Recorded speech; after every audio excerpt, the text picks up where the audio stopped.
বন্ধুরা, এটা পৃথিবীর সবথেকে নোংরা বিচেদের মধ্যে একটা। আমরা এই বিচটা পুরোপুরি পরিষ্কার করতে চলে এসেছি আর শুরু করব এই বোতলটা দিয়ে। জঞ্জালের অনেক টুকরোর মধ্যে একটা। আমরা করে দেখিয়েছি। এটা করতে জীবন কেটে যাবে। এই বোতলটা আমাকে দিয়ে দাও ভাই, আমি প্লাস্টিকের ক্ষুধার্ত। তাই যেরকমটা আপনারা দেখছেন যে এটা করতে অনেকটা সময় লাগছে। অস্কার, চলে এসো। এই প্রফেশনাল বিচ ক্লিনার অস্কার। তাহলে তোমরা এইভাবে বিচ পরিষ্কার করো? হ্যাঁ, আমরা প্রথমে বড় পিসগুলো তুলে নিই, তারপর ছাঁকনি নিয়ে আসি ছোট টুকরোগুলোর জন্য। আমরা বালি সমেত জঞ্জালগুলো এতে ঢালি আর বালিগুলোকে নিচে ফেলে দিই। এতে জঞ্জাল উপরে থেকে যায়। তাহলে আমাদের প্রথম জঞ্জালের ব্যাগ প্রস্তুত। এরকম ব্যাগ আর জানি না কতগুলো হবে। এটা আরো তাড়াতাড়ি কি করে এর করব? জন্য আরো লোক চাই। আরে সেটা তো খুবই সহজ। একবার হাততালি দাও। এই নাও, আমাদের টিম চলে এসেছে।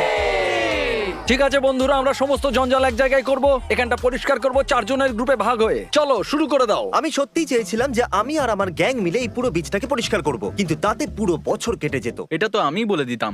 জিমি, হ্যাঁ,